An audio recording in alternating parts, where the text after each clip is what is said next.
Hello, I'm Mrs. Henton and I'm Curriculum Lead for Music at Heart of England, and I'm here to talk to you about A-Level Music. A-Level Music is 60% coursework, or NEA, which is non-examined assessment, and 40% exam, which is very similar to most of the GCSE boards. Ideally, it is a great step up from GCSE to A-Level Music, but you don't have to have done GCSE music, but it is really, really helpful to have that as a foundation. There are three components to A-Level Music: performing, composing, and then listening and appraising. So I'm going to talk to you briefly about each three of those sections. Now with the A-Level, you actually have the choice whether to weight performance or composition more heavily. So you can have performance as 35% of your final A-Level. Grade 6 on your instrument is the desired standard, and you would have to do a 10-minute recital at the end of your Year 13 year. For most people, that's about 3 pieces. So if you're already doing grade 6 or grade 7, you could use those pieces for your A-Level exam.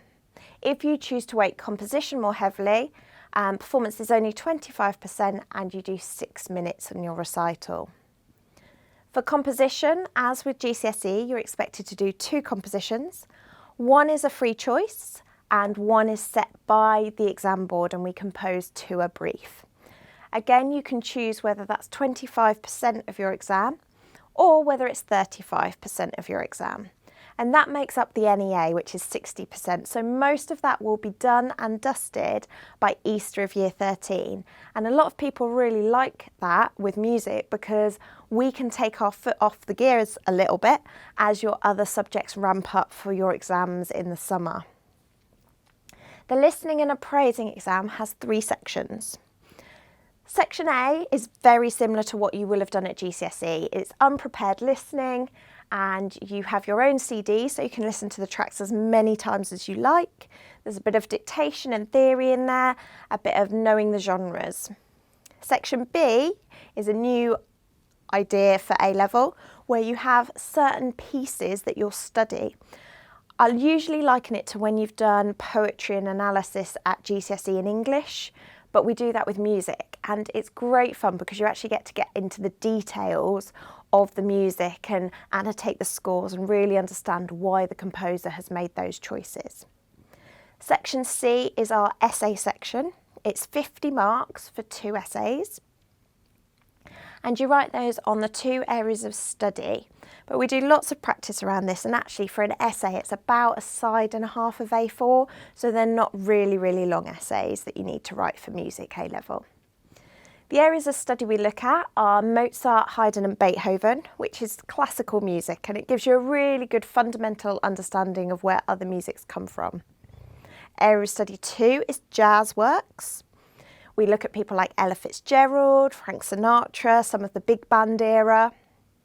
Area of study 5 we look at is programme music, which is music that is written to a story.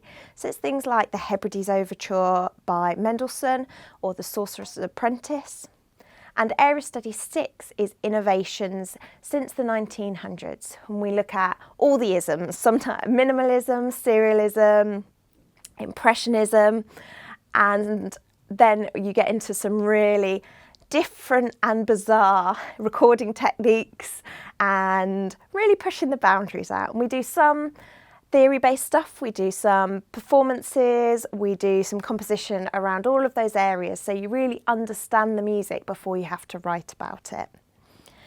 You get 9 lessons a fortnight, and music isn't a popular choice nationally at the moment because it is a tough A-Level to do.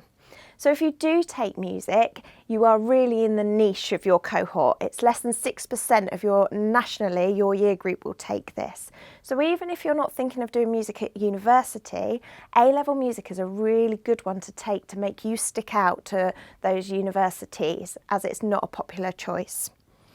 This year, we've got 4 students doing A-Level music, and none of them are going off to do music A-Level. It's the first year that our A-Level group haven't gone off to do music. Anything from physics, chemistry, veterinary science, 2, we've had students go off to Cardiff to study composition, Birmingham Conservatoire to study jazz, Leeds to do a music degree. So there's so many options. Doing music A-level doesn't mean you have to do music later in life, but it can open up that option. If you've got any other questions, please don't hesitate to either email me or come and find me in school, and I'd be more than happy to chat to you about it.